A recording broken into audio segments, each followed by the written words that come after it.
Vous n'êtes pas au monument aux morts, vous n'êtes même plus dans les mémoires comme vos compagnons de la mer Noire. Vous êtes morts et 2 fois morts. À vos petits-enfants, l'on ne répète jamais comment finit leur grand-papa. Il y a des choses dont on ne parle pas, mutin de 1917.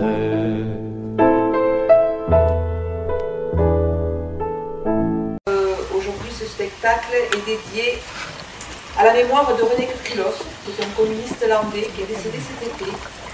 Il se trouve qu'on m'a raconté que le 11 novembre 1968, De Gaulle a fait déposer une gerbe sur la tombe de Pétain, ce qui a mis M. Cuculos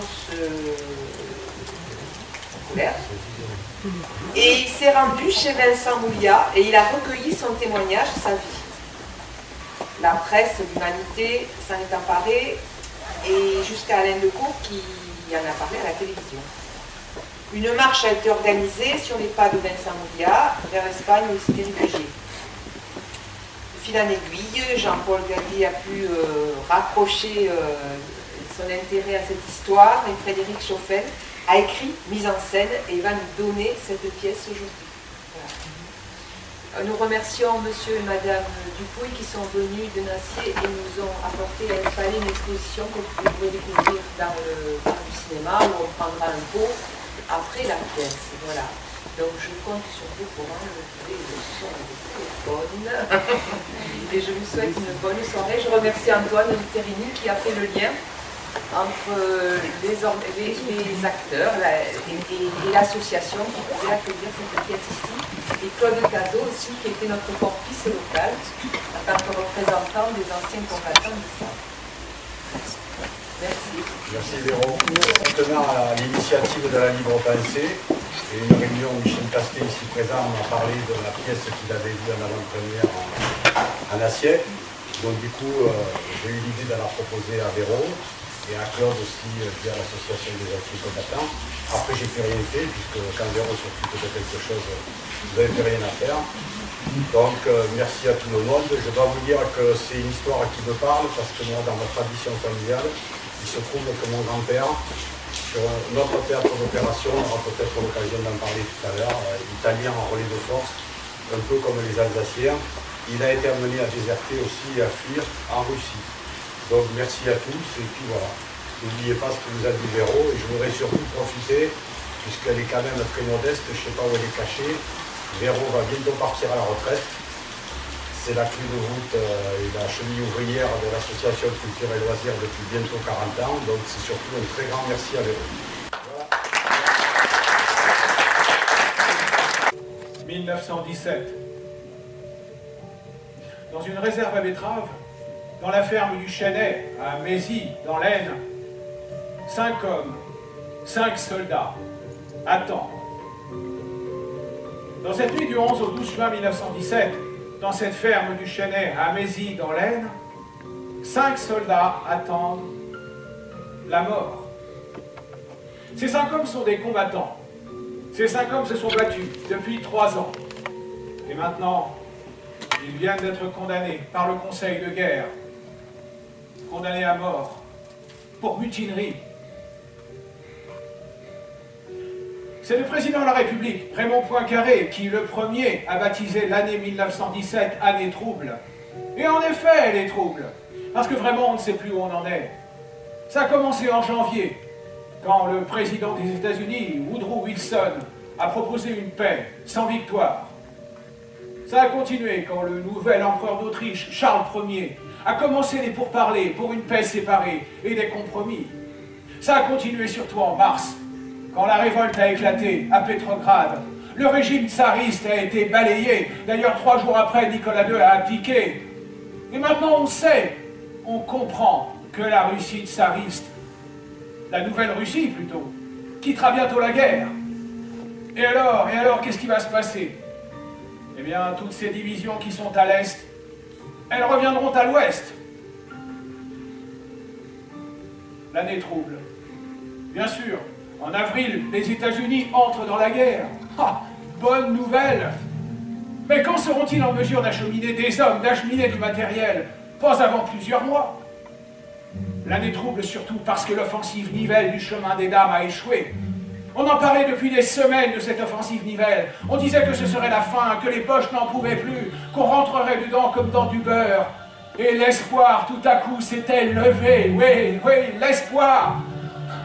Puis on en était venu à la défaite, la plus effroyable défaite, une hécatombe. Et en plus, sans aucun effet durable sur le conflit. Et c'est à ce moment, juste après l'offensive Nivelle, très peu de temps après, que des régiments au front avaient commencé à se mutiner. Mutinerie, oui! Et c'est pour crime de mutinerie que dans la réserve à betteraves de cette ferme du Chênay, à Mézy, dans l'Aisne, 5 soldats attendent la mort. Et parmi ces soldats, un caporal. Le seul caporal. Et ce caporal s'appelle Vincent Mouliat. Pourquoi vous racontez l'histoire de Vincent Mouliat? Eh bien d'abord parce qu'elle est exemplaire. Il est en effet sûrement le seul survivant de tous les condamnés pour l'exemple. Il a fini sa vie à 95 ans, dans sa maison de Nassiette, dans les Landes, à une quarantaine de kilomètres de Dax. Dans sa petite maison de Nassiette, avec sa femme, Berthe, et avec ses enfants. Jusqu'au bout, il aura gardé pompier, bon œil, les cheveux toujours noirs et son regard malicieux. Jusqu'au bout, il aura gardé une bonne mémoire, se souvenant de tous les cantiques que lui avait appris l'abbé Verdier, le curé de Nassiette, et aussi de quelques chansons un peu plus lestes, apprises au régiment et à la guerre. Mais Vincent Mouliat, qui est-ce? Il est donc né à Nassiette, dans les Landes, dans le canton d'Amou, le 27 mai 1888, de père inconnu et de Marie Mouliat. Et puis il a un frère aussi, Joseph, et une sœur, Lucie. Sa mère, Marie, était journalière, très pauvre, qui gagnait sa vie en allant travailler pour quelques sous par jour dans les maisons du village. Adroite et ardente au travail, elle était très reconnue et très recherchée comme ouvrière. Vincent Mouliat vécut une enfance très pauvre, toujours tête nue, pieds nus, les habits en guenilles. Mais pas malheureux. Et doté d'une solide constitution, débrouillard, adroit et souple, il grimpait dans les arbres avec l'agilité d'un singe. Ce qui, comme on le verra, lui sera bien utile par la suite. Il y a donc sa mère, qu'il adore. Et puis il y a l'abbé Verdier aussi, personnage haut en couleur. Ah, l'abbé Verdier gronde souvent, mais il aime bien le petit Vincent, sans doute parce qu'il n'a pas de père. Alors en tout et pour tout, il ira à l'école 8 mois, entre 8 et 9 ans. Et le miracle, c'est qu'il apprendra tout de même à lire et à écrire, et un peu à compter. Puis les années qui s'écoulent, il travaille très tôt comme domestique, se montrant apte à tous les travaux, maniant habilement la hache, la pioche, la scie. Et puis il aimait bien les animaux aussi. Il lui arrivait même d'apprivoiser des écureuils. Puis vient le temps du service militaire. 2 années passées au 18e régiment d'infanterie, à Pau. Et après le service militaire, il trouve du travail, à Dax, à l'hôtel de l'Europe, où il est plongeur. Oui, il n'est pas malheureux, hein, mais il n'a pas le temps de souffler beaucoup entre le service militaire et la guerre. Parce qu'elle arrive, la guerre. Et un beau matin, les petites affiches blanches dans les rues de Dax, mobilisation générale. Et il part. Il a juste le temps d'aller embrasser la mère Mouliat. Et elle pleure, la mère Mouliat. Et puis il y a l'abbé Verdier qui est là. L'abbé Verdier qui dit que dans les journaux allemands, on a dit du mal de Lourdes. Alors c'est sûr, la Vierge ne permettra pas que ces gens-là gagnent la guerre. Et Mouliat est à Pau. 6 jours. Le temps d'être habillé et équipé. Et comme beaucoup de monde à cette époque, le chemin de fer en gare de Pau. Les wagons. On voit les wagons de marchandises, bien sûr. La fameuse inscription, hommes 40, chevaux 8, en long. Et on part. Les forts de l'Est, et ensuite le Nord, Avesnes, et le 23 août 1914, c'est le baptême du feu. Vincent Mouliat s'en souviendra toute sa vie. Ce sont des choses qu'on n'oublie pas. Et oui, on a beau faire de l'exercice pendant 2 ans au service, c'est pas pareil. Hein. Et on avance. C'est le temps des pantalons rouges, bien visibles de loin. Et on avançait dans les blés. Et Vincent Mouliat dira que ce qui les attristait le plus, eux, ces paysans des Landes, ben c'est qu'on marchait dans des blés mûrs, dans une moisson qui n'était pas faite.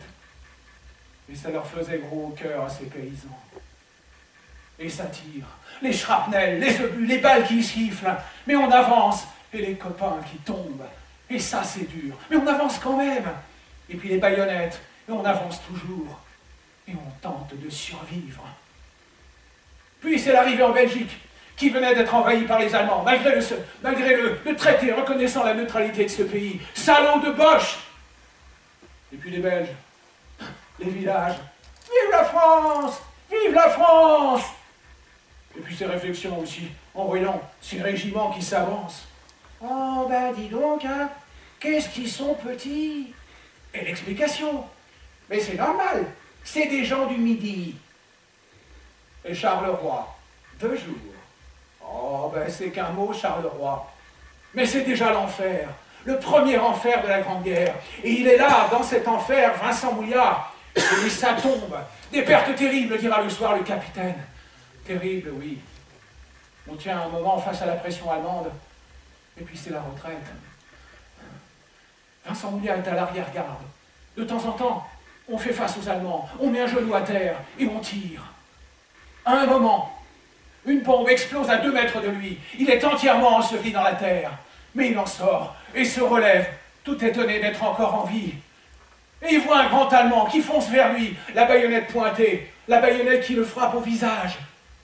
Il sent le froid de l'acier dans sa joue. Mais lui aussi, il a une baïonnette, et il la plante dans le ventre de l'autre, qui tombe au sol avec un cri affreux. Et il se relève. Il s'aperçoit que du sang lui coule de partout. Il rentre dans sa chambre luzerne, il se fait lui-même un pansement, et il s'en va, tant bien que mal, rejoindre les copains. Et là, qu'est-ce qu'il voit? Un homme à terre. C'est son capitaine, grièvement blessé. Alors il le charge sur son épaule et il le ramène dans les lignes. Et pour cette action, Vincent Mouliat sera nommé caporal. Alors comme il est blessé, on l'envoie se faire soigner à l'hôpital de Saint-Brieuc. Et s'il y en a un qui est fier de son galon de laine, ben c'est bien Vincent Mouliat. Et sitôt guéri, hop, il repart. Il est à la marne. Et là aussi, c'est du sérieux, la marne. Long et pénible. Un soir, l'escouade de Mouliat a la chance de se loger dans une grange, avec du foin, une épaisse couche de foin. Le maximum de confort pour un poilu. Mais un des hommes manque à l'appel. Mouliat va le chercher, et il le trouve. Avec un superbe lapin à la main. Bon, il ne lui fera aucun reproche. Mouliat, les gars de l'équipe disaient de lui, nous aimions notre caporal, nous avions confiance en lui, nous le suivions très volontiers dans les hardis coups de main qu'il nous proposait de faire contre l'ennemi, nous trouvions en lui toutes les qualités d'un chef, le courage, l'esprit de décision, il marchait toujours le premier. Et la bataille continue. Quand le régiment se reforme à Beaurieux, dans le Nord, sur 1500 hommes, il n'en reste plus que 500. Autant dire qu'on en a perdu les 2/3. Mais on la gagne, cette bataille de la Marne, on la gagne. Et c'est ce qui sauve tout. Et le caporal Mouliat a droit à une permission.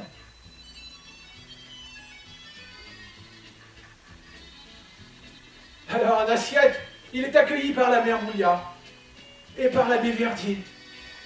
Et puis, il y a Berthe aussi. Ah, Berthe. Berthe, c'est une petite du village. Il aime bien Berthe, Vincent. Et elle aussi, elle aime bien Vincent, Berthe. Alors, quelquefois, le dimanche, on allait danser ensemble, avant la guerre. Mais on ne s'était pas encore causé, comme on disait alors. Cette fois, c'est différent. Eh oui, les permissions, ça ne dure pas très longtemps. Alors le Vincent, ben, il cause à la Berthe. Et la Berthe, ben, elle est bien contente. Et on est fiancés. Et on se dit qu'on se mariera à la fin de la guerre. La fin de la guerre. C'est pour bientôt, hein. Ça peut pas durer, hein. C'est pas possible. Et le voilà reparti. On est en octobre 1914. Et Vincent Mouliat dira que de toutes les attaques qu'il a subies, celle-ci était sûrement la plus cruelle. Puis vient l'hiver. Et le 18e régiment d'infanterie, comme des dizaines d'autres régiments, à cette époque, s'enfuit dans la terre. Eh oui, les tranchées, ça commence. Et ça va durer jusqu'au bout, les tranchées. Mais les tranchées, c'est un mot ça, les tranchées. Qu'est-ce que c'est, les tranchées? Oui, alors bien sûr, il y a des photos. Il y avait des photos dans les magazines comme l'Illustration. Magnifique, les tranchées. Sublime. C'était comme tracé au cordeau, avec des parapets merveilleux, et puis des sacs de sable bien disposés tout en haut des créneaux. Eh bien, pour pouvoir tirer, naturellement. Et puis il y avait une porte, on entrait, une pièce avec une table au milieu, et puis des lits tout autour, pour se reposer, naturellement. Bon. Ça a sûrement existé, ces tranchées, puisqu'il y a des photos. Mais disons que ça a surtout existé pour les journalistes et les hommes politiques qu'on envoyait au front. Les autres, c'était des trous creusés dans la terre, et souvent bien moins profondément qu'on le croit. C'était des fossés hâtifs, plus ou moins consolidés à mesure que les mois passaient, et surtout, c'était la boue. Dans les belles photos de l'Illustration, il y a des caillebotis par terre pour qu'on ne se mouille pas les pieds. Ah bah vous pensez s'il y avait des caillebotis partout? Il y avait de la boue, oui. Et on vivait dans la boue, on mangeait dans la boue, on tirait dans la boue. Et le soir, eh ben on se couchait par terre, dans cette boue. Évidemment, en hiver, cette boue se solidifiait, bien sûr. Mais l'hiver, il faisait froid. Tenez, l'hiver 1914-1915, abominable l'hiver 1914-1915. Et surtout, rien n'a été préparé, on n'a pas d'équipement, rien n'a été prévu. Alors on crève de froid. Et des milliers de soldats, en enlevant leurs chaussures le matin, trouvent leurs pieds gelés, les doigts de pied qui tombent. Bon, après, ça s'est un petit peu amélioré. On a donné des couvertures pour les hivers suivants. Des lainages, des cache-nez, des capotes. N'empêche, imaginez la nuit par -20, quelquefois -30. L'hiver 1916-1917, il a fait -30. Et là, on est là dans le froid, on tient le fusil et on attend. Si au moins on était sûr que le lendemain on pourra se réchauffer, pas question. Et si au moins on pouvait boire quelque chose de chaud, manger quelque chose de chaud, pas question. Alors bien sûr, il y a l'homme soupe. Pour le ravitaillement, mais à condition qu'il arrive. Parce que comme il passe à découvert, ben fatalement, il y a toujours en face des lascars pour faire le coup de feu. Et puis il faut dire que les Français font la même chose avec l'homme soupe allemand. On vise, on fait un carton, pif paf, et puis l'homme soupe, ben, il n'arrive pas. Alors on attend le suivant, et puis quand le suivant arrive, ben, tout est froid. Et le pire, c'est pas le froid. Le pire, c'est l'odeur. Parce qu'entre les lignes françaises et les lignes allemandes, il y a des cadavres. Et on ne peut pas aller les chercher. Comment aller les chercher? Alors ça pue. Bon, l'hiver encore, ça pourrait presque aller. Mais l'été, la puanteur abominable. Et puis il faut dire que dans les tranchées, il y a tout de même des invités qui s'y trouvent bien. Mais oui, il y a les poux. Les uniformes de ces hommes-là sont grouillants de poux. On appelle ça des totos. Et ça procure des démangeaisons insupportables. Et puis il y a d'autres invités aussi, qui sont les rats. Il y en a partout, les rats. c'est agro, ils sont chez eux. Ben oui, il y a du cadavre à bouffer, alors ben c'est pas mal. Hein. Il y a tellement de cadavres à manger que les rats eux-mêmes finissent par confondre les vivants et les morts. Alors, le combattant, le soir, dans sa tranchée, qu'est-ce qu'il fait? Ben, il s'enveloppe la tête et les mains. Sans ça, les rats attaquent les vivants, les visages, les mains. Et puis ça, c'est pas encore le pire. Le pire, c'est le bruit. Et ça ne cesse pas, parfois pendant des jours et des jours et des jours, et des nuits et des nuits et des nuits, à devenir fou, le canon qui tire, à se tenir les oreilles, c'est épouvantable. Et il faut subir. Et on n'a pas le droit de ne pas subir. Et puis ces obus qui sont tirés, ben, il arrive qu'ils atteignent leur but, bam, au plein milieu de la tranchée. Et alors là, c'est l'horreur à l'état pur. Il y a ceux qui sont là, qui viennent de recevoir les éclats d'obus. Ils sont déchirés, dépecés, éclatés. Celui qui est indemne reçoit tout à coup la cervelle de son copain, à qui il parlait 5 minutes avant. Et puis ces obus qui sont tirés ont fait éclater la terre. Et tout à coup, on a l'impression de se trouver au plein milieu d'une immense décharge. Tout apparaît en même temps. Il y a les vivants, les blessés qui hurlent, ceux qui viennent d'être tués. Et aussi les cadavres de l'année dernière, qu'on avait enterrés à la hâte, et qui ressurgissent, tels des fantômes de la terre pourrie. Et avec ça, des vieilles boîtes de conserve, des casques troués, des vieilles godasses, et puis des os informes. Et ils vivent là-dedans. Et ils vivent là-dedans. Et puis certains jours, ben, il faut partir à l'assaut. C'est l'attaque. Alors on est là, on tient le fusil, on attend, on sait qu'on va attaquer. Et puis, il y a le capitaine ou le lieutenant qui, lui, ben, regarde l'heure. C'est l'heure H, en avant. Et puis là, il y a des petites échelles pour monter. Mais bien souvent, il n'y a même pas de petites échelles. Mais on sait qu'en face, les autres tirent, la mitrailleuse tire, il y a un feu roulant, et on sait parfaitement que quand on aura sorti la poitrine, on se trouvera en face de ce feu roulant. Et pourtant, il monte. Et puis, il y en a quelquefois qui ne peuvent pas monter. Comment ne pas les comprendre? Mais pourtant, ils partent presque tous. Alors, quand on lit ces histoires, quand on les entend, on se dit, mais quand même, c'est pas possible. Ils ont vécu ça pendant 4 ans. Et on se dit aussi, ben, et nous, à leur place, est-ce qu'on en aurait fait autant? Ben, ça, c'est pour suivre. Alors voilà, c'est ça, la vie des tranchées. Et Vincent Mouliat, ben, il est là, au milieu des autres, il vit. Oh, il n'est pas plus fier qu'un autre, non, il supporte. Et les autres aussi supportent. Et ils sont des milliers qui supportent. Et Vincent Mouliat est dans la Meuse, à Verdun. Et ils sont presque tous passés par Verdun à cause du roulement. Et à Verdun, ben, il est blessé. Dans une attaque, ils sortent, ils sont 8. Lui, donc, le caporal, et les 7 autres. Les 7 autres, fini.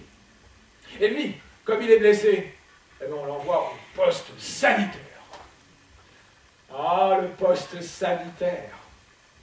Bah, il faisait ce qu'il pouvait, hein, ces médecins, ces brancardiers.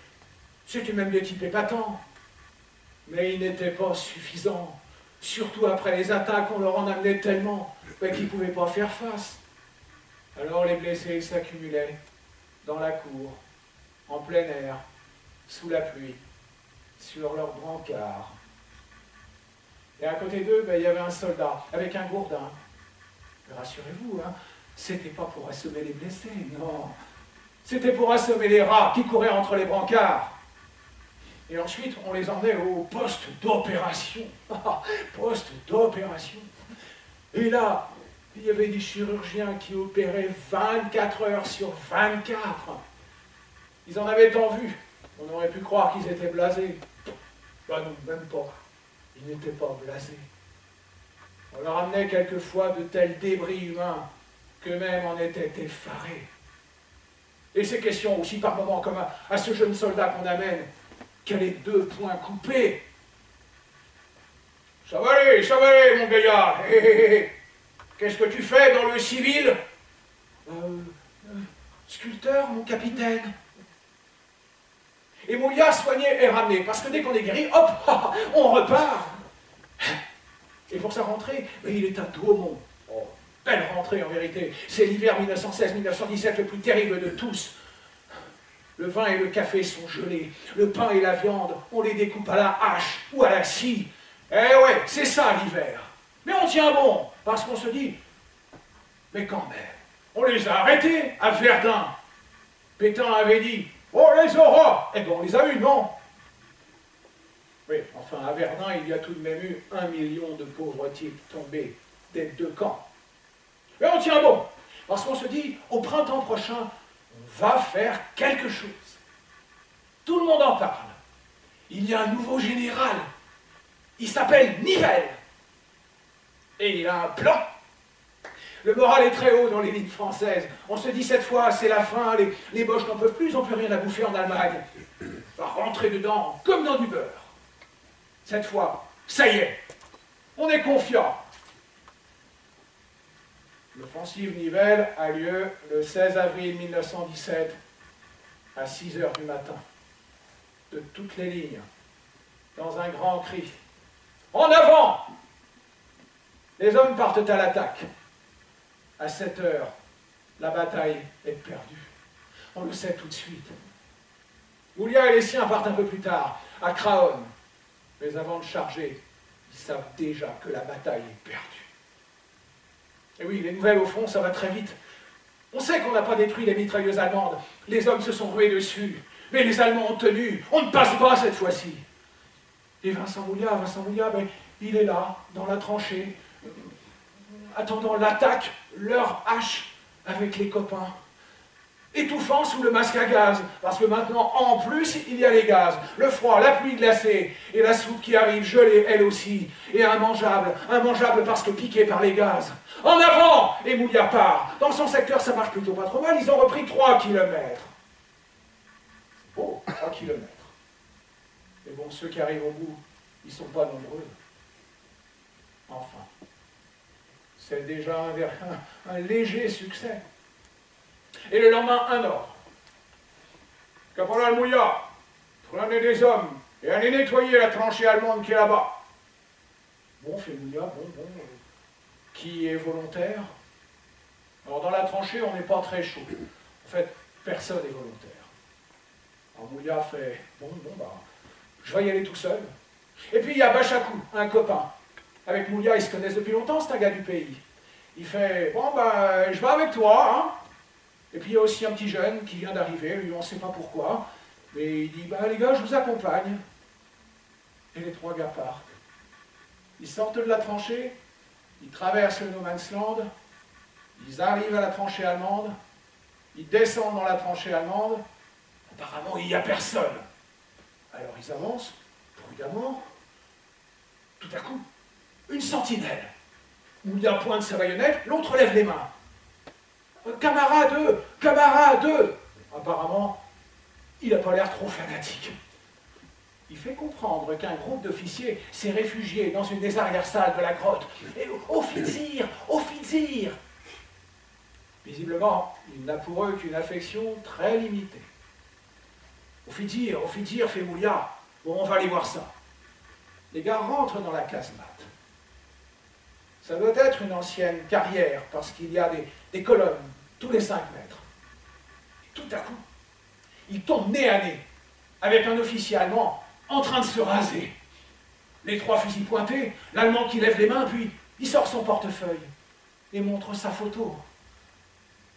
Il a 3 enfants.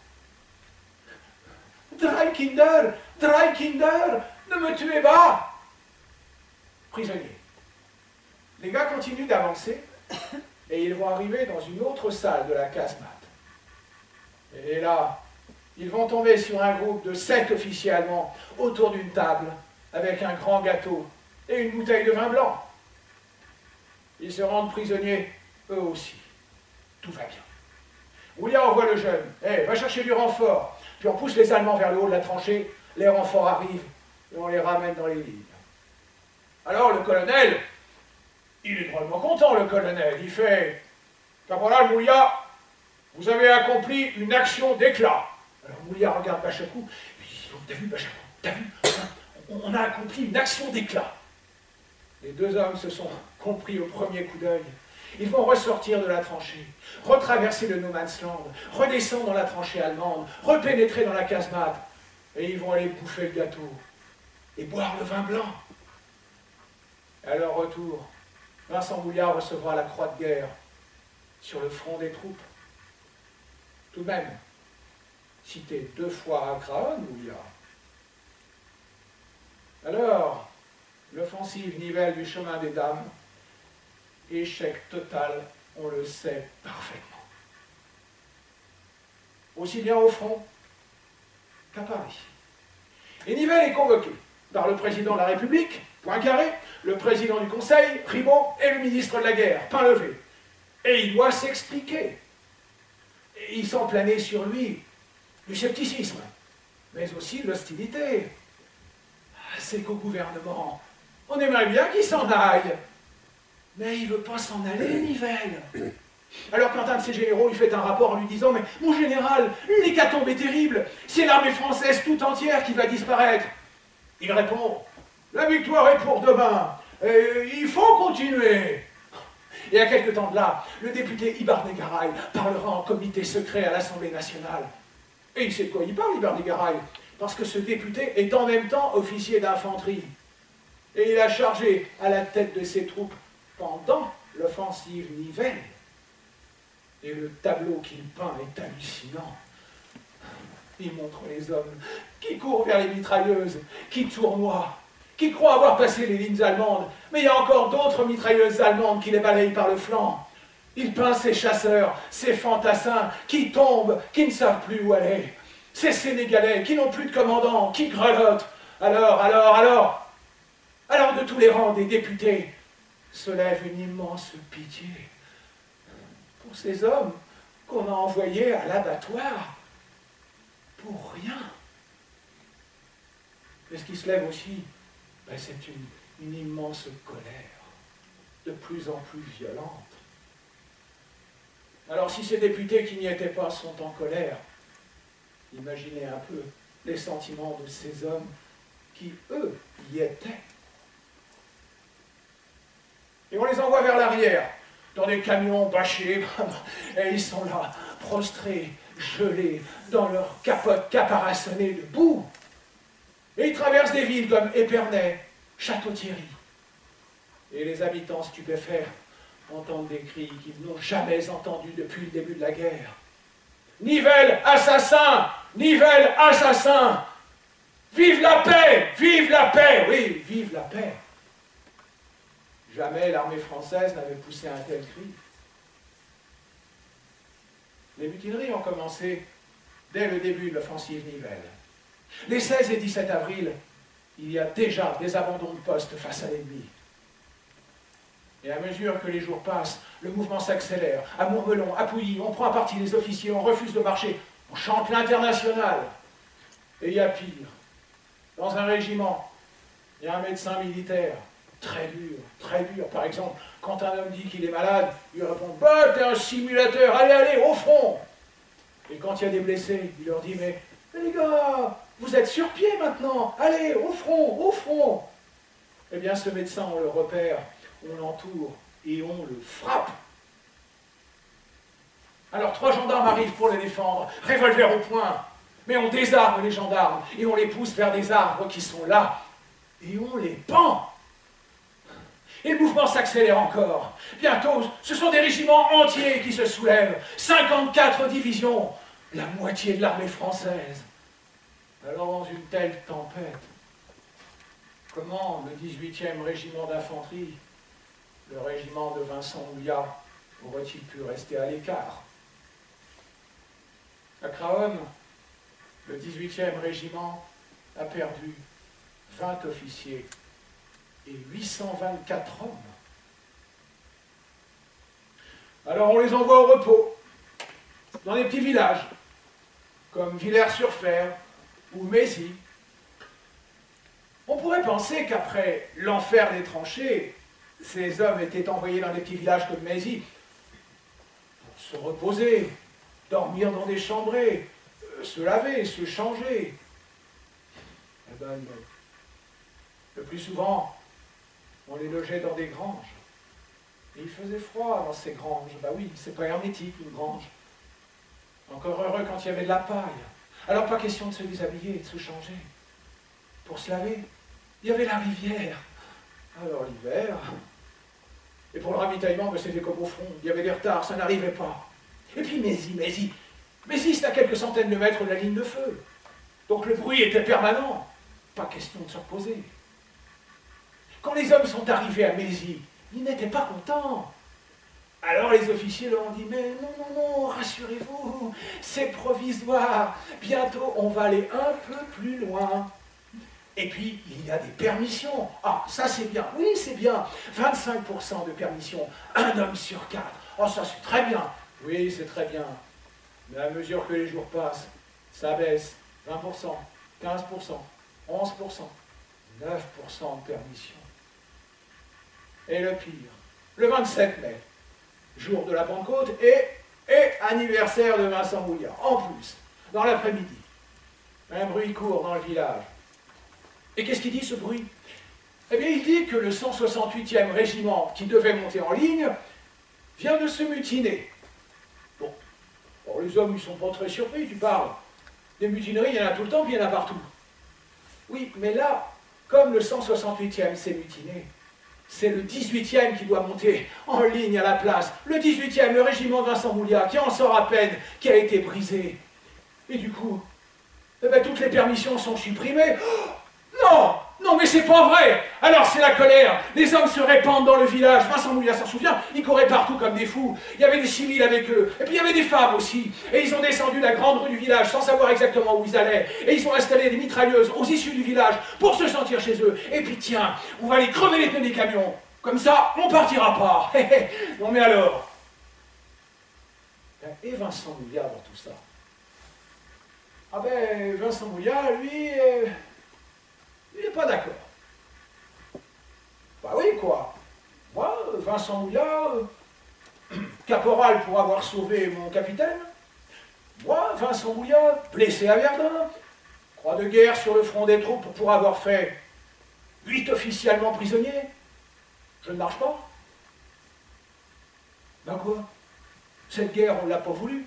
On nous l'a imposée. Une guerre, c'est fait pour être gagnée. On va quand même pas laisser le Canisaire aller se pavaner sur les Champs-Élysées. Eh oui, le caporal Vincent Mouliat pense toujours que la force principale des armées, c'est la discipline. Et c'est pour ça qu'il crie pas, Mouliat. Il défile pas, Mouliat. Il chante pas l'Internationale, Mouliat. D'ailleurs, au commencement de la révolte, il est au cantonnement des officiers parce qu'on l'a chargé d'une répartition de vivres. C'est pour ça qu'il ne participe à rien. Mais seulement voilà. En cantonnement des officiers, il y a aussi un certain capitaine Lasserre, qui n'aime pas du tout Vincent Mouliat. Lasserre arrive, croise Mouliat et fait « Eh bien, Mouliat, vous en avez fait de belles, vous et les vôtres. » Ah mais pardon, mon capitaine, moi j'ai rien fait du tout. Je suis resté là tout seul. Oui, ben, puisque c'est comme ça, trouvez-moi l'ordonnance. Voulez-vous que je la trouve, mon capitaine? Oh, je ne sais pas, moi. Dans le village, trouvez-la moi, j'en ai besoin. Et Mouliat part. Pour la première fois, il est réellement mêlé au butin. Alors il trouve l'ordonnance, mais elle est complètement saoule. Alors il lui fait, dis donc, débrouille-toi, il y a le capitaine Lasserre qui te réclame. Hein? Quoi? Qu'est-ce que tu... Hein? Où est-ce qu'il est, ce capitaine Lasserre? Que je le crève! Oh non, fait Mouliat, non, surtout pas ça. Mouliat revient au cantonnement, retrouve le capitaine Lasserre, et il fait, bah, mon capitaine, moi j'ai bien trouvé l'ordonnance, mais il n'y a rien à en tirer, elle est complètement saoule. Mouliat omet au passage de citer les paroles exactes de l'ordonnance concernant le capitaine Lasserre. Mais m'étonne pas de vous. fait la serre. Et il s'en va, très en colère. Le soir arrive, les émotions, ça fatigue. Moulia va se coucher, et il s'endort tout de suite. Le lendemain matin, il se réveille, il se lève, il sort, et il tombe nez à nez avec un capitaine de gendarmerie qui le regarde d'un air soupçonneux. « Hein? Mais qu'est-ce que tu fais là, toi ?»« Ben, mon capitaine, moi j'étais là pour surveiller les munitions et les vivres. Vous pouvez vérifier, hein? Il manque rien du tout. » « Oui, bien, bien, bien. On va à l'état-major, à Beaurieux. Venez avec nous, on vous emmène. » Et puis là, il y a des camions. Alors ils montent dans les camions et ils partent, direction Beaurieux. Mais avant, ils traversent le village de Mézy. Et là, c'est plus le climat de la veille. L'exaltation est retombée. Les hommes sont là, perdus, prostrés. Ils se disent, mais qu'est-ce qu'on a fait? On a été fous. Qu'est-ce qui va nous arriver maintenant? Et puis il y en a trois qui montent docilement dans les camions. Et on part. Direction Beaurieux. Et à Beaurieux, c'est encore le capitaine Lasserre qui est là pour les réceptionner. Alors le capitaine de gendarmerie, il fait, bon, ben, on vous en amène trois, hein, et voilà le caporal Moulia, hein, qui lui a fait son devoir. Bien, bien, bien, bien, fait Lasserre. Descendez. Et là, le long du canal de l'Aisne, il y a un camp. Un champ plutôt, entouré de barbelés, avec des Sénégalais qui veillent à l'entrée. On pousse les soldats dans le camp. Et Lasserre fait à Moulia. Et vous, allez avec eux.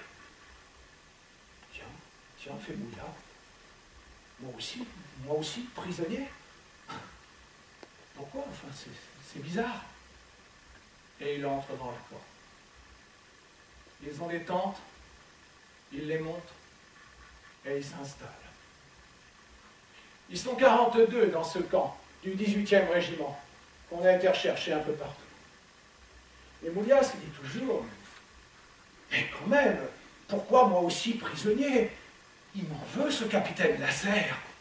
Là-dessus arrive l'état-major, au grand complet, avec le général Paquet, furieux. Paquet passe au milieu des hommes, puis s'arrête devant Moulia et fait « Eh ben, vous, caporal Moulia, vous que j'ai cité il y a 6 jours à peine, Moulia, vous avez trahi votre drapeau. Moulia, vous avez souillé l'honneur de la France. Je vous plains. » Alors il voudrait répondre, Vincent Moulia, naturellement, il voudrait s'expliquer. Mais vous savez, quand on n'a pas trop d'instructions, et puis bah, c'est un général tout de même. Alors il dit rien. Et le général s'en va. Quelque temps après, on viendra les chercher en camion. Et on les amènera dans une maison à Craonne, où ils vont encore avoir à patienter. Et un beau matin, on viendra en chercher 12. Pourquoi 12? Parce que le 15 mai 1917, Pétain a été nommé commandant en chef à la place de Nivelle, avec une double mission: rétablir la situation militaire, mettre fin à la crise du moral dans l'armée. Pas facile. J'en viendrai à bout, fait Pétain. Mais il faudra des exemples, des exécutions dans chaque corps d'armée. C'est vérité pour que la répression soit limitée. Le 18e régiment s'est mutiné, il y aura donc des exécutions dans le 18e. Oh, oui, mais pardon, mon général, mais c'est tout le 18e qui s'est mutiné. On ne peut pas juger un régiment tout entier. Ah, oui, c'est juste. Alors, comment faire? Et puis là, il y a un officier qui a une idée. Eh bien oui, ça peut arriver. Et il fait, ben, on n'a qu'à en prendre 12. Oui. Mais comment on les choisit? Ah oui, c'est vrai ça. Eh bien, on n'a qu'à prendre ceux qui totalisent le plus grand nombre de jours de prison. Ah, bien, bien, fait Pétain. Bonne idée. Et on le fait. Et on en a 12. Mais le 12e, c'est le caporal Chrono. Seulement, voilà. Il résiste, Chrono. Il n'est pas d'accord. Bah oui, quoi. Moi, le jour de la révolte, j'étais à 40 km. Ah oui, il était à 40 km. On ne peut pas le garder sur la liste. Alors on raye Chrono. Mais il nous faut tout de même un caporal.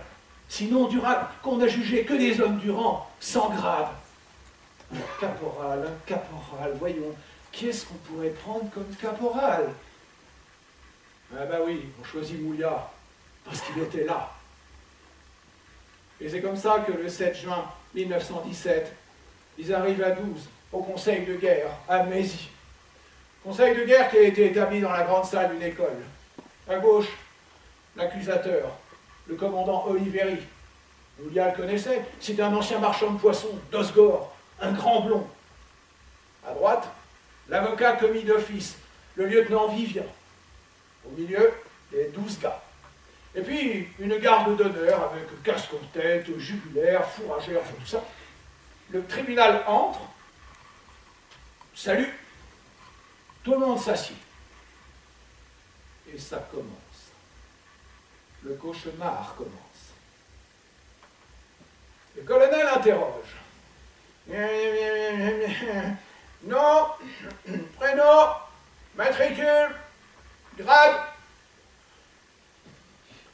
Caporal Mouliat, Vincent, mon colonel. Et l'affaire qui s'avance. Et Vincent Mouliat comprend qu'il y a un rapport contre lui. Un rapport qui l'accable. Et ce rapport est du capitaine Lasserre. Enfin, mais qu'est-ce que je lui ai fait, ce capitaine Lasserre? Pourquoi il m'en veut comme ça? Là-dessus, les témoins défilent. 25, dont 15 soldats et des officiers. Le commandant Robert, qui dit « Quant à moi, je tiens à témoigner que le caporal Mouliat a toute ma confiance. Mais oui, c'est un brave. » Et d'autres officiers qui disent « Et Mouliat était toujours dans les coups durs, et il défendait toujours le moral des siens. Ça marche, se dit Mouliat, qui jubile. » Mais vient le tour du capitaine Lasserre. Et là, c'est le cas de le dire. Mais Mouliat serre les poings. Et il a l'air mal à l'aise, le capitaine Lasserre. Un peu gêné. Et il fait seulement « Mon colonel, je tiens à rectifier certains termes de mon rapport. Le caporal Mouliat est un brave. Oui, oui. Et c'est tout. » Alors, l'accusateur Oliveri prend la parole. Et quant au caporal Mouliat, c'est lui l'instigateur de la révolte. La preuve, il a insulté un sergent. Alors Mouliat se dresse. Non mais c'est pas vrai, c'est pas vrai, c'est pas moi. Silence, fait le colonel. Alors vient le tour du défenseur, l'avocat, le lieutenant Vivien. Et Vincent Mouliat a trouvé que Vivien, il avait bien parlé. Mais oui, il a bien parlé, l'avocat, très bien même. Seulement, le colonel lui avait dit « Mon lieutenant, hein, surtout, pas de longueurs inutiles, je vous prie. » Verdict. Sur 12, 5 condamnations à mort. Et Vincent Mouliat dira, beaucoup plus tard, « Qu'est-ce que vous voulez? Tout était dit depuis le début. C'est tombé sur nous. C'est tombé sur moi. » Et donc, les voilà dans la réserve à betteraves de cette ferme du Chênay à Mézy. On les a poussés là, sous cette voûte, sans aucun confort. Et puis il y a l'odeur en plus, du détritus de betterave. Ça sent pas bon, la boue de betterave. Ben quoi? Mais il n'y a rien pour se coucher, fait Mouliat au gendarme d'Arrivère qui est là pour les garder. Il n'y a que du déchet, c'est de la boue ou de la merde. Ouais, Mouliat, moi j'y peux rien, fait d'Arrivère. Écoutez, chef, dehors, il y a des piquets et du fil de fer. Je veux bien faire un treillage. On mettra de la paille dessus. Ben, c'est vrai quoi, on est des condamnés à mort, mais on a bien le droit d'enlever le fumier et de dresser les couchettes. Alors on consulte un lieutenant qui est d'accord. Moulia confectionne un treillage, ils mettent de la paille dessus. Comme ça, ils auront au moins le cul propre. Et ils vont se coucher. La nuit s'avance, et après un moment, là où il est, Vincent Moulia aperçoit au plafond, dans la voûte en briques, un ray de lumière.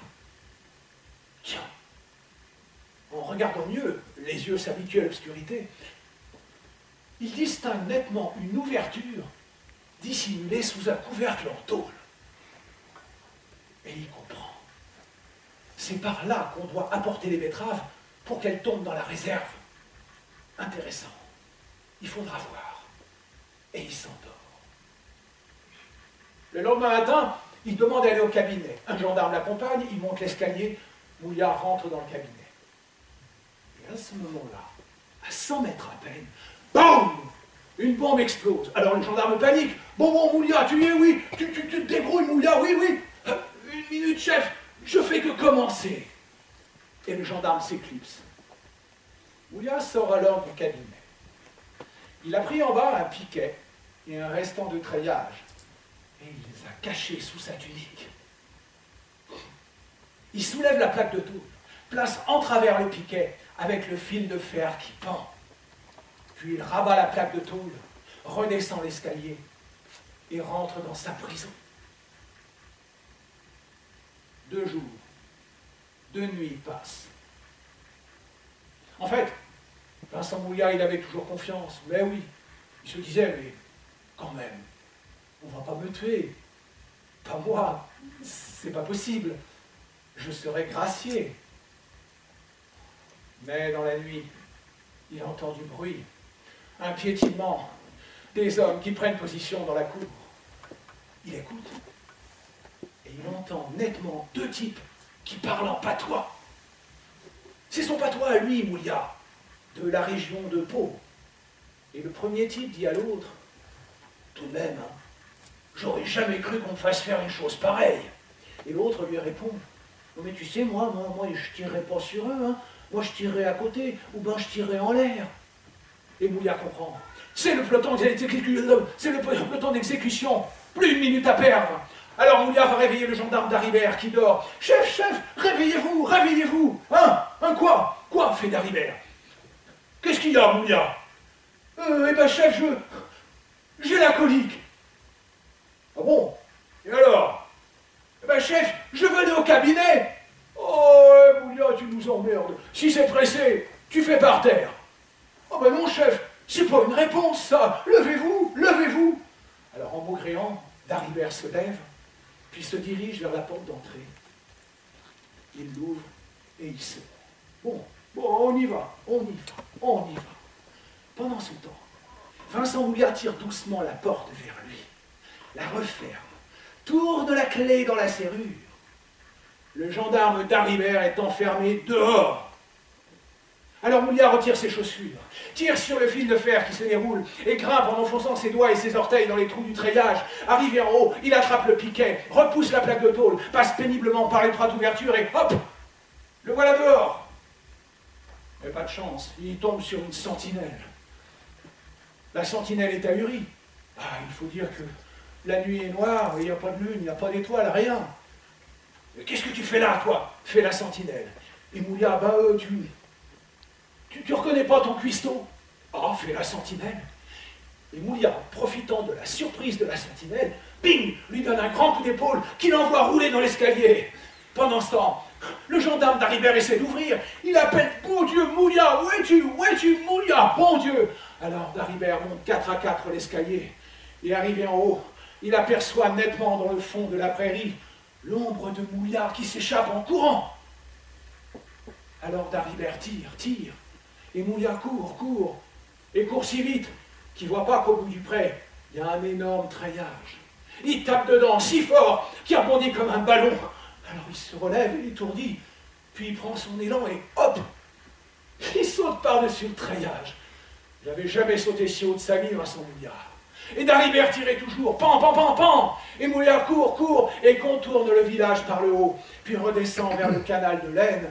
Et là, il y a un pont. Alors le pont sur le canal de l'Aisne, il le passe facilement, il n'est pas gardé. Mais au-delà du canal, c'est un canal latéral, il y a l'Aisne. Et là, le pont est gardé. 2 sentinelles. Il sait qu'il ne peut pas passer. Mais entre le canal et l'Aisne, il y a un marécage avec des roseaux. Mouliat court dans le marécage, s'accroupit entre les roseaux et s'enfonce dans l'eau. Personne ne peut le voir. C'est toujours la nuit noire. Un peu plus tard, il entend la patrouille qui arrive en courant. On le cherche partout.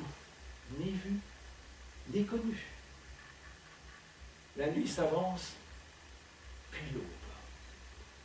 Et tout à coup, dans le silence de l'aube, une salve. Puis, à intervalles rapprochés, 3 coups de feu. Les coups de grâce. Alors Vincent Mouliat est pris d'une immense tristesse, d'une immense lassitude. Les copains. Mais pourquoi 3? Parce que, et Mouliat l'apprendra beaucoup plus tard, Cordonnier a été gracié au dernier moment. La nuit, la journée, il ne peut pas passer. Mais la nuit encore. Et là, il faut passer. Il ne peut pas rester là. Il mange uniquement des tiges de roseau et de l'oseille qu'il a trouvées. Et il boit l'eau du canal. Alors il décide de passer le pont. Dans la nuit, il s'avance. À l'entrée du pont, il y a la première guérite. Alors il s'approche. Et tout en s'approchant dans la nuit, il entend, de plus en plus distinctement, un ronflement sonore. Elle dort, la sentinelle. Alors Mouliat passe sur le pont, en direction de la 2e guérite. Et là-bas, tout au bout du pont, dans cette 2e guérite, il y a une bougie qui brûle. Alors Mouliat se dit, je dois passer rapidement, il va me tirer dessus, ça c'est sûr. Et moi je vais courir en faisant des zigzags. Comme ça, si ça se trouve, il ne pourra pas m'atteindre. Alors il avance, il avance, il avance, il avance. Surprise! La 2e sentinelle dort aussi. Oh, il est tout content, Vincent Mouliat. Il n'a jamais eu autant de chance dans sa vie. Et le voilà qui court dans la campagne, les pieds toujours dans ses chaussettes trouées. Il a les pieds remplis de sang, mais aucune importance.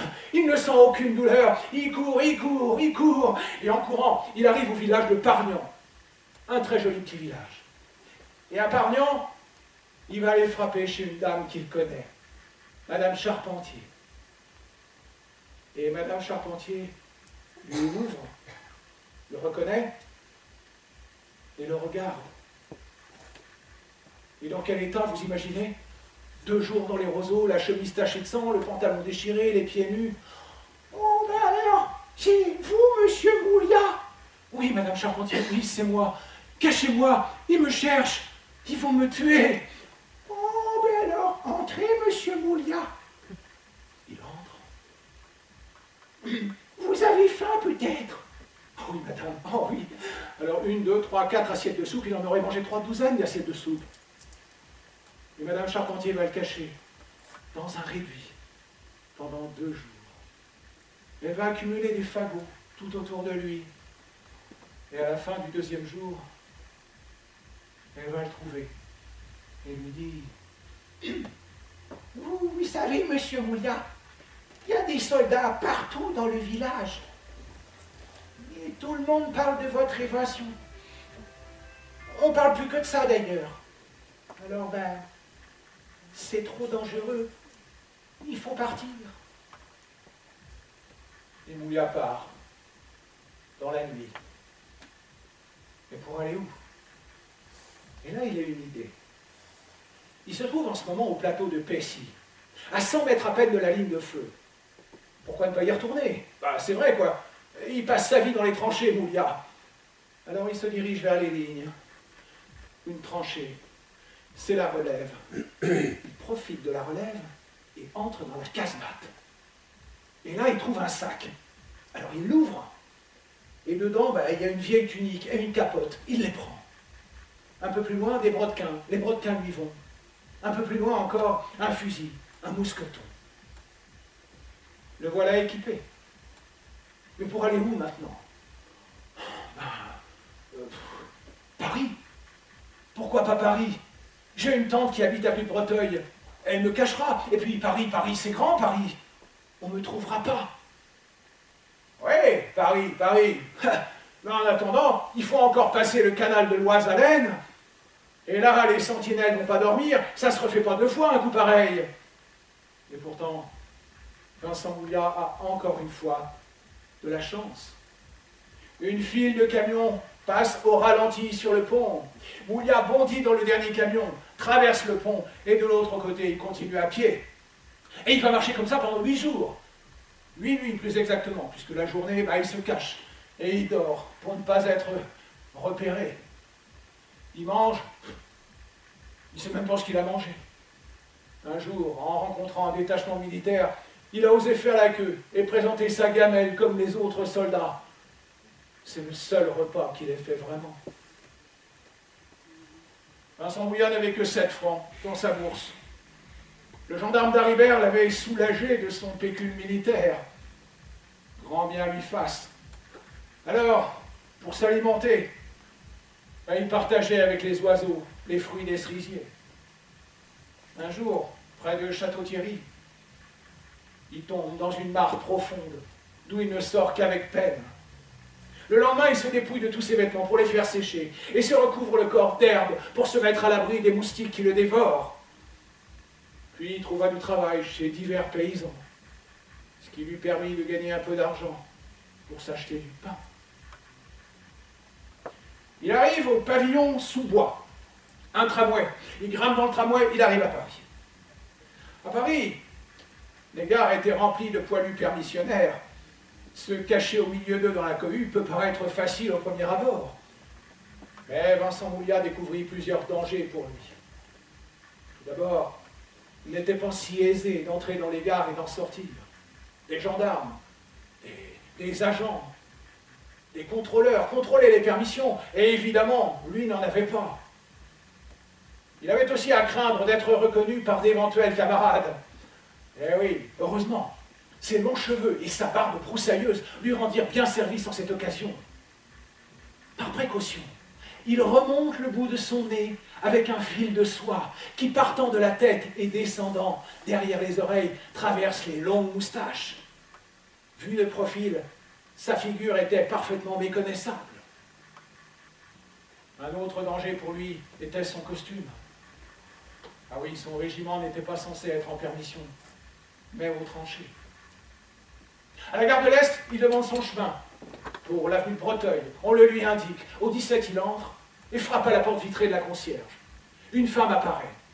« Bonjour madame, je voudrais parler à madame Mouliat. »«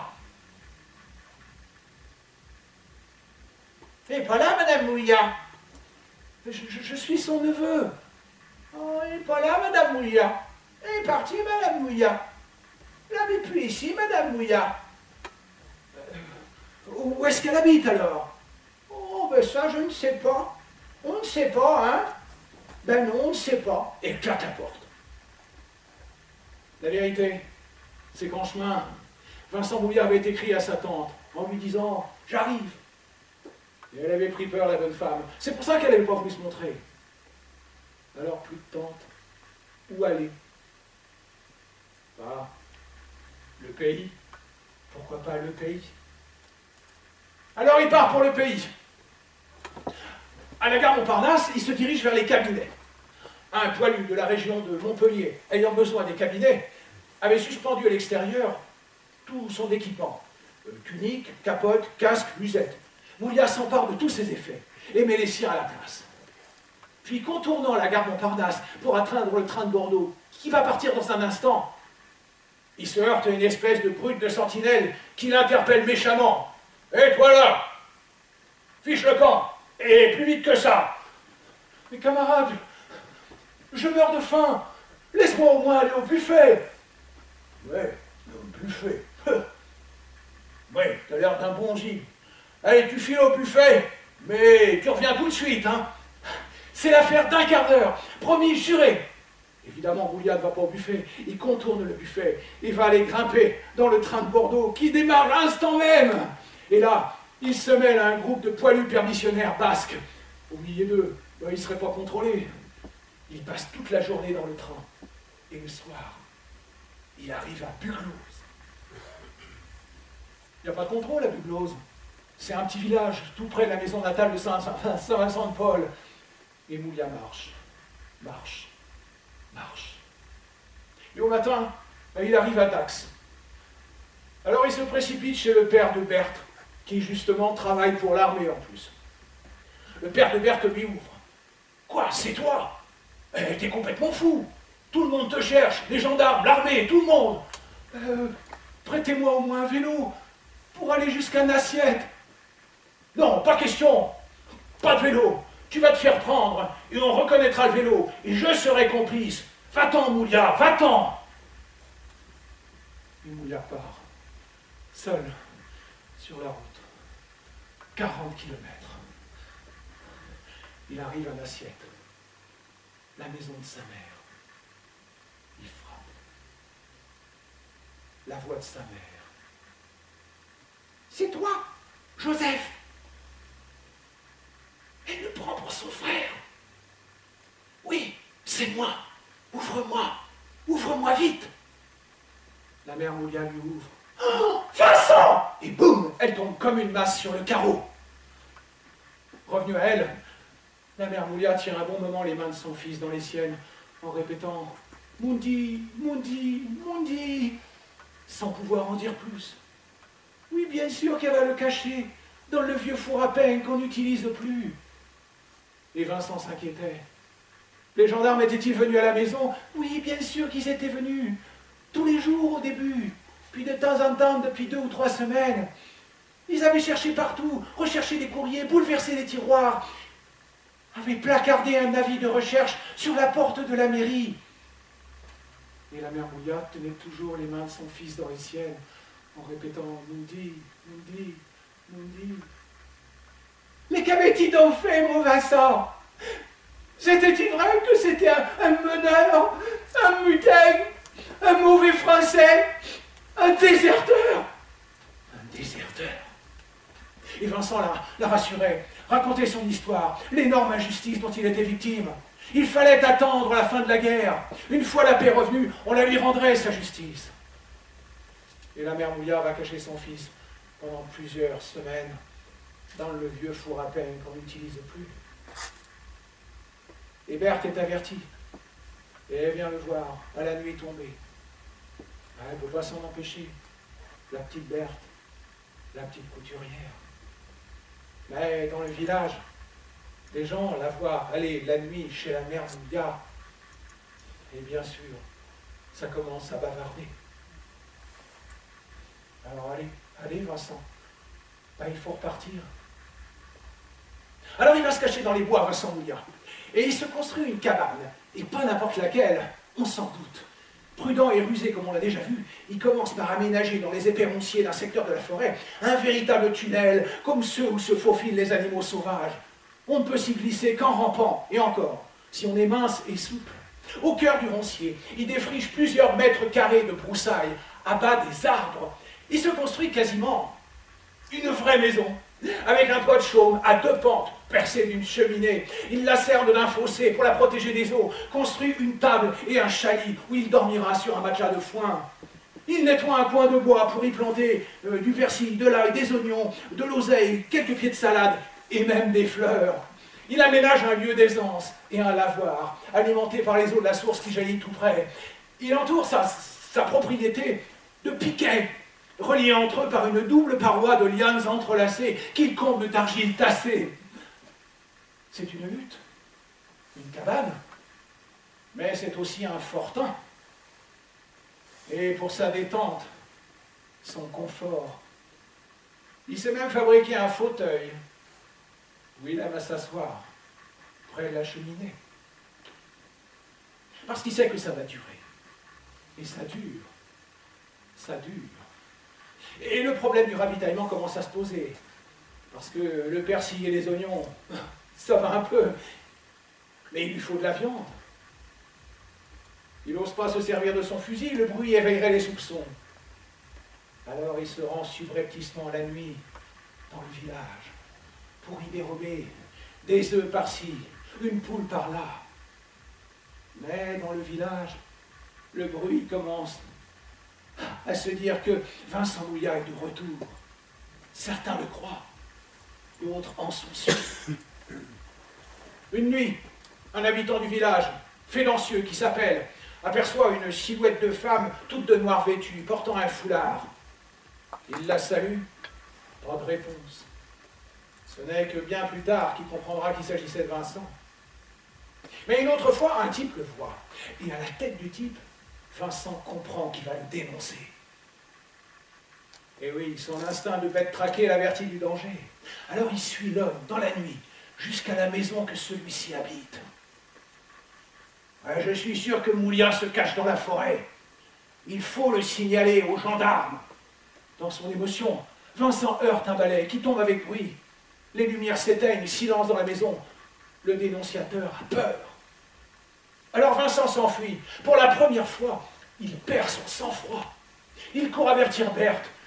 Lui dit qu'il n'en peut plus, qu'il va se jeter dans le Leuil, la petite rivière qui serpente un peu plus bas. Non, non, ne fais pas ça, supplie-t-elle. Ils ne me prendront pas vivant. J'en tuerai le plus grand nombre, et puis après, je me tuerai. Éperdue d'amour et de terreur, elle pleure et l'embrasse, le calme et le rassure. Puis Berthe court chez l'abbé Verdier. Mais qu'est-ce qu'on peut faire, monsieur le curé? Qu'est-ce qu'on peut faire? Dit-elle au bord des larmes. Alors, pas de panique, fait l'abbé, pas de panique. Les gendarmes ne sont pas encore prévenus, et il leur faudra du temps pour arriver. Il faut que Vincent parte. Je vais tout arranger. Je vais lui donner une carte et une boussole. Il faut qu'il parte en Espagne. Et Vincent part, la nuit de l'Ascension, vers le sud, vers l'Espagne.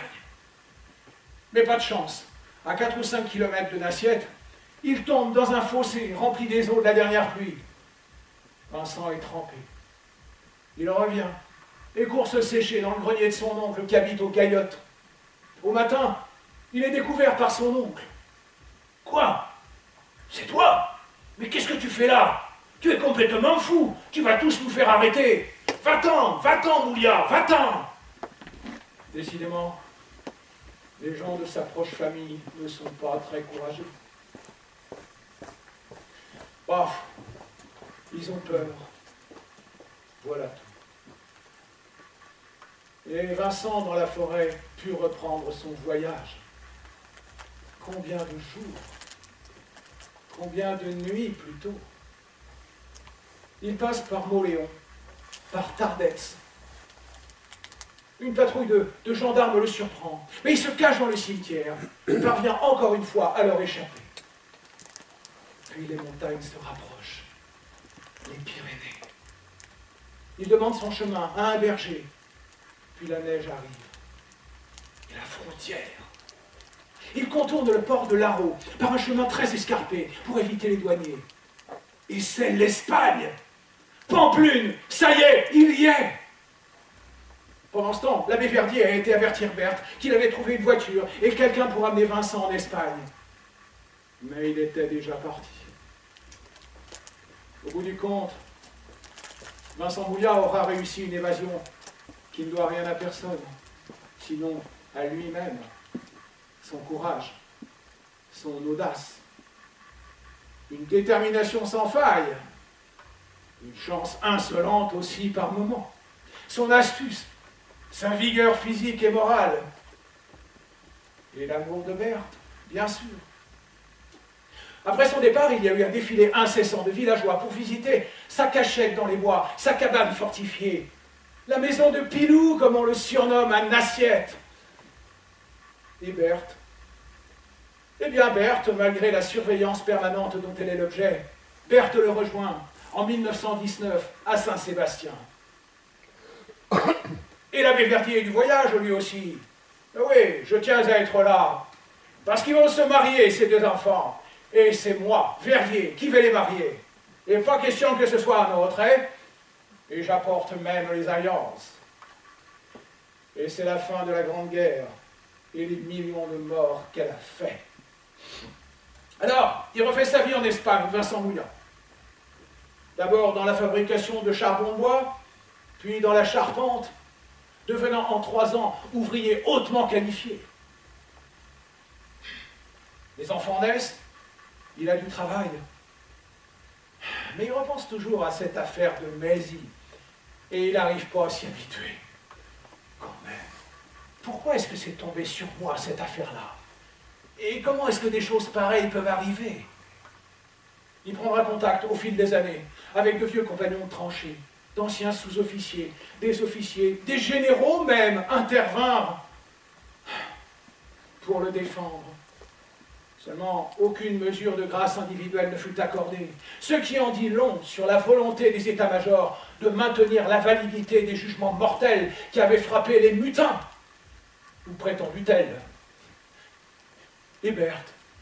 Eh bien, Berthe travaille comme couturière jusqu'en 1934 dans un pensionnat de jeunes filles tenu par des dominicaines. On la tient en haute estime, ainsi que son mari, dont l'histoire est désormais connue de tous. Ils auront 8 enfants, dont 5 sont morts à la naissance ou en bas âge. Robert, Hélène et plus tard Marie-Thérèse en France ont survécu. Désormais aisés, les Mouliat ne se mêlent pas de vie politique. La dictature de Primo de Rivera ne les émut guère, le départ du roi Alphonse XIII non plus. Et depuis 1931, c'est la Deuxième République espagnole. Alors la chute d'un roi n'est pas de nature à attrister les Mouliat, qui étant français, trouvent que la République, c'est encore ce qui se fait de mieux. Et puis Vincent est ouvrier, alors il partage l'opinion générale de sa classe. Pas de politique donc, mais des principes. Après 2 années de guerre civile, les élections de février 1936 donnent le pouvoir au Frente Popular, opposé au bloc national anti-révolutionnaire. Et c'est le début de la guerre d'Espagne. Sans prendre part à proprement parler au conflit, Vincent, du côté des Républicains, se dévoue au secours de blessés et des équipes chargées d'ensevelir les morts. Et fin juillet 1936, Berthe est rapatriée en France avec les enfants. Pour fuir la guerre et éviter que Vincent ne soit incorporé de force dans les troupes franquistes, la famille avait décidé de retourner au pays. Vincent savait qu'il bénéficierait de l'amnistie accordée aux condamnés dans son genre depuis le 1er juillet 1933. Alors il s'embarqua sur un torpilleur américain qui emmenait des réfugiés de Bilbao à Bordeaux. À Bordeaux, croyant n'avoir rien à craindre, Vincent ne cacha ni son nom, ni sa destination. Mais la bureaucratie décida qu'il n'y avait pas d'amnistie qui tienne. Et c'est ainsi que Vincent Mouillat fit connaissance avec les cachots du fort du Havre. Bon, heureusement, après quelques jours de cachot, ces protestations eurent raison de la poursuite des injustices. 3 jours après, il était à Nassiette. Vincent, Berthe et leurs enfants durent recommencer leur vie. Une fois de plus, ils n'avaient rien, ni argent, ni maison, ni travail. Seule leur très forte union les tenait. L'abbé Verdier était mort. Mais la nouvelle du retour du proscrit avait fait le tour du pays. Pilou est revenu. Alors pour les Mouliat, ce fut le début de l'hébergement provisoire. Une maisonnette près de l'église. Les lits qu'apportèrent les uns pour les enfants, les draps et les couvertures, les meubles et la vaisselle qu'apportèrent d'autres. Puis, les enfants grandiront, partiront, se marieront, auront eux-mêmes des enfants. Vincent et Berthe sont allés habiter à Landrette, dans la petite maison de Berthe. Amnistié, Vincent? Oui, oui, mais pas réhabilité. Pourtant, toute l'amicale du 18e régiment a pris sa cause. Des démarches ont été faites, des officiers ont témoigné. Ils ont dit, mais quand même, c'est pas possible, il faut que Mouliat soit réhabilité. Et le capitaine Lasserre, qui est mort au Val-de-Grâce, souhaitait plus que personne que Vincent Mouliat soit réhabilité. Alors, il a fait venir à lui un de ses anciens camarades de tranchée, le sergent Nicole, et il lui a dit, « Nicole, je vais mourir, reprenez l'affaire en main, il faut réhabiliter Mouliat. » Réhabiliter? Il paraît que c'était pas possible. Parce que même si Vincent était amnistié, il avait déserté. Alors il aurait fallu qu'il revienne à son régiment avant la fin de la guerre. Revenir à son régiment avant la fin de la guerre pour être fusillé, c'est pas raisonnable. En 1952, Pierre de Chevigné, secrétaire d'État à la guerre, a rendu à Vincent Mouliat sa carte de combattant. Il a donc eu droit à sa retraite de combattant. Mais il lui faudra encore attendre des années avant de récupérer définitivement sa croix de guerre. Et un jour, dans une rue de Nassiette, un voisin l'aperçoit, le reconnaît, va vers lui, le regarde et lui dit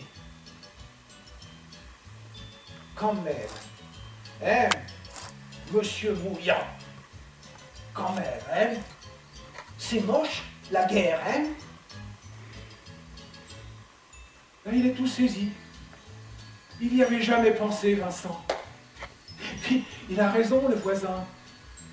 Alors Vincent regarde le voisin et répète « Oui, oui, c'est vrai, c'est moche, la guerre. »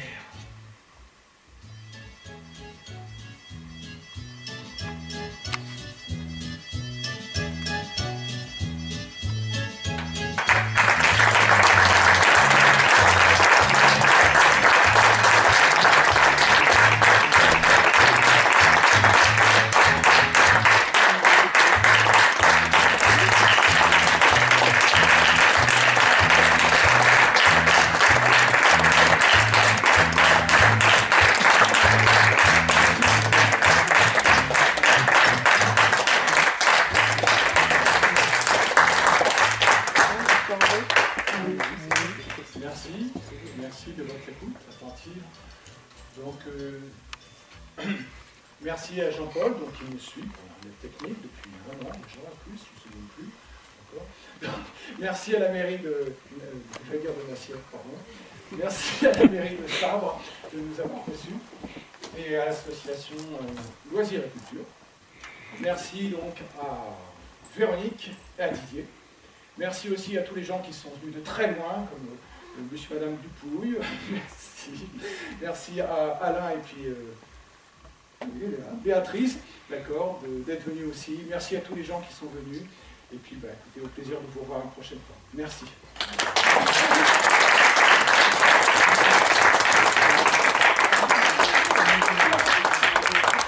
Mes grands-parents ont vécu dans le village de Mézy-sur-Aisne. De Mézy? Oui, mes grands-parents étaient de Mézy-sur-Aisne. Voilà. Et alors, c'est comment Mézy, c'est sympa? C'est un beau village. C'est un petit village. Il y a bien l'aile qui passe, on ne peut pas le goûter. D'accord.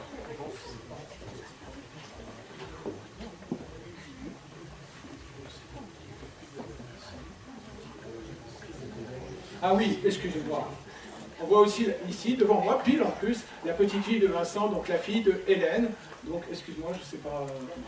Bernadette, voilà. Merci d'être venue aussi, bien sûr, avec son mari. Merci à vous.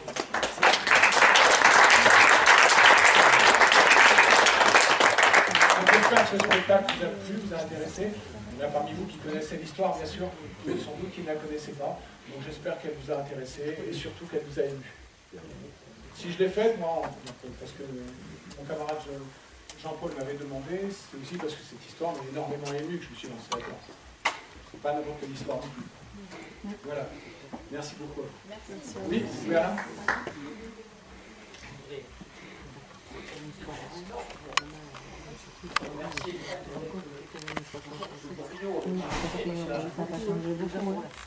relate cette histoire, le brio par lequel tu nous pénètres de cette histoire, notamment je pense que ceux qui ne la connaissaient pas. Donc ça, je vais nous remercier infiniment, parce que c'est pas la première fois que c'est la 12e, je crois. C'est la 15e, je crois. Et franchement, c'est toujours la même chose. Alors le texte, c'est vrai que c'est moi qui l'ai écrit, à partir d'un texte de Alain Decaux, d'une émission de télé qu'il avait fait dans les années 60, à partir aussi des écrits du chanoine Verdier, qui m'ont beaucoup servi, à partir d'un enregistrement de Vincent Mouliat, aussi un certain type d'élocution, une façon d'utiliser les onomatopées, et aussi à partir des textes d'un historien qui s'appelle Pierre Durand, notamment d'un livre qui s'appelle Les pelotons du général Pétain, qui m'ont beaucoup documenté et permis de rentrer dans cette histoire, et puis cette période. Plus qu'une histoire, c'est une période. Voilà. Alors tu soulignes, mais toujours autant de brio. Vas-y Alain, j'aime bien quand tu tout s'est fait de guerre. Parce que cette histoire représente en fait la grande guerre. Bien sûr. C'est toujours les fronts, Verdun, Cochenabidam, etc. Ce sont des mutineries, la justice militaire. À la justice, la musique militaire est à la musique. Tu soulignes avec aussi une insistance très juste, l'amour qui a fait peut-être que cette histoire s'est terminée de cette manière. Cet amour incommensurable, indestructible, qui était entre nos grands-parents. Peut-être que si ça avait été différemment, l'histoire n'aurait pas été la même. Bien sûr, bien sûr. Donc ça, moi je t'en remercie devant tout le monde. C'est vrai qu'on a dit des fois que Berthe n'était pas assez mise en valeur. C'était quand même Vincent, le héros de l'histoire. Mais en fait, tu as quand même souligné cet amour et oui, continue à le faire. Ça, je t'en remercie. Je voudrais dire aussi également que je voudrais, avec ce moment-là, je profite, rendre un vibrant hommage à André Curculos. Parce qu'André Curculos, c'est un monsieur qui s'est intéressé le 11 novembre 1968 par une conviction qu'il animait. Il avait eu l'écho de cette affaire par les jeunes de l'équipe de basket de Gaujac. Il avait logé, m'avait-il dit, tu sais Alain, j'avais logé ça dans un tiroir de ma mémoire, Dieu sait s'il en avait de la mémoire et des tiroirs. Et il me dit, je n'avais pas bougé, mais le 11 novembre 1968 a été le déclenchement de colère. Il a dit, je vais aller voir ce Mouliat, avec beaucoup de tendresse, je vais l'imiter un petit peu. Alors, je suis allé à Landry, j'ai pris ma voiture, j'ai dit, il faut quand même que je vois ce Mouliat, ce que c'est au juste. Accueil très chaleureux, etc., etc. Et il avait commencé lui-même à faire, par écrit, un petit récit de cette affaire sous une forme de feuilleton dans un petit journal que tu as trouvé à Landry qui s'appelait La Terre. Bon, il avait fait un petit feuilleton et puis ça s'était arrêté là. Mais entre-temps, il y avait des écrits qui avaient paru, notamment Nobécourt, qui traitait des mutineries, qui avait cité Mouliat, disant qu'il avait réussi à s'évader, mais on ne savait pas ce qu'il était devenu. D'autres avaient dit qu'on avait trouvé des traces de lui en Amérique du Sud. D'autres avaient dit qu'il avait été repris aussitôt, quelques jours après, qu'il était mort sans autre forme de procès. Voilà. Et alors, André Curculos était très ami avec un certain Pierre Durand, historien, journaliste. Et ce Pierre Durand a été fasciné par cette histoire. Donc il est allé à Landry, il a bien vu Vincent, Berthe, il s'est fait bien expliquer sur cette histoire. Et il en a fait un livre. C'est un livre d'histoire en fait. Il traite de la guerre, de la Grande Guerre, mais on voit un petit peu la situation politique du pays, on voit un petit peu toute la réaction de l'armée, etc. Et le fil rouge de son livre, c'est l'histoire de l'incendie. Pierre Durand est décédé, son fils a fait une réédition de l'ouvrage. A noter tout de même que Vincent Mouliat a une page Wikipédia. Voilà. Donc quelques écrits. Alors il y a eu après des bribes, l'abbé Verdier avait d'ailleurs dans le journal paroissial ou le journal Lido 16, il avait commencé à faire un petit feuilleton. Tu connais pas ça? Il avait, je crois que c'était tous les mois, c'était publié, numéro temps, et c'était marqué à suivre. Et puis le numéro 29, il y a eu marqué à suivre, mais il a été suivi d'aucun autre numéro. Parce qu'entre-temps, quelqu'un avait porté plainte. Alors auprès, à l'époque, le protocole, c'était auprès de la préfecture. Et la préfecture a sommé l'abbé Verdier d'arrêter ce feuilleton qui, de façon tout à fait transparente, racontait l'histoire d'un certain Pilou, parce que c'était une apologie à la désobéissance. Donc tout ça fait que le premier qui a réussi, c'est Pierre Durand. Et Pierre Durand, ben, son œuvre, son chef-d'œuvre, parce que moi je l'estime que c'est un chef-d'œuvre, ben, c'est arrivé aux oreilles d'un certain monsieur Alain Decaux de l'Académie française. Et ce monsieur Alain Decaux, ben, lui à son tour est venu à Lambray. Il a rencontré Vincent, Berthe, etc. Ils ont parlé, il a pu écouter une bande magnétique qui avait été faite à l'époque, il y avait longtemps, où Vincent racontait une partie tout au moins de son histoire, et il en a fait une émission. Dans sa fameuse série Alain Decaux raconte, il a consacré une soirée à Vincent Mouliat, ce qui a été un détonateur. Partant, Alain Decaux terminé en disant, à peu près en ces termes, j'étais dans la salle à manger de M. Mouliat, je voyais le portrait de Vincent, un portrait qui arborait une médaille. Mais là, celle-là, il n'a plus. Qui sera aujourd'hui en mesure de lui rendre son honneur et sa médaille? Et voilà comment France Soir s'est emparé avec un article ronflant, etc., etc. Et de fil en aiguille, Vincent Mouliat fut réhabilité à retrouver sa médaille, son honneur. Il n'avait pas perdu son amertume. Je vous remercie, monsieur, dame. Oui, pardon. J'aimerais signaler que l'abbé Verdier, donc pendant 2 ans et demi sur le bulletin paroissial, a fait l'apologie de Vincent Mouliat, de Pilou, et il fallait avoir un sacré courage en 1921, 22, 23 pour faire l'apologie de quelqu'un qui avait été condamné à mort pour mutinerie. Voilà. Ensuite, bon, dans les années 70, des jeunes du Parti communiste sont venus filmer Berthe et Vincent. L'ORTF a refusé de financer le documentaire et c'est la femme de M. Caglio qui a récupéré les films et qui a monté un documentaire ensuite, Fugitif pour l'exemple. Voilà. Et l'abbé Verdier, en 1932, avait fait sur ce cahier, a raconté l'histoire de Vincent. Voilà. Donc je signale qu'il y a une exposition sur Vincent et Berthe Mouliat. Nous avons ici le catalogue. Les gens qui souhaitent avoir le catalogue de l'expo mettent leur nom, leur adresse mail et nous leur enverrons le PDF de l'expo par Internet. Voilà. Et je propose qu'on puisse continuer les échanges autour d'un pot dans le... La famille de M. Curculos dans la salle. Voilà. Vous n'étiez pas obligé de le dire. Non, mais vous voulez dire un mot peut-être? Vous voulez dire un mot peut-être? Une pensée pour mon père qui laissait quelques mois. Voilà.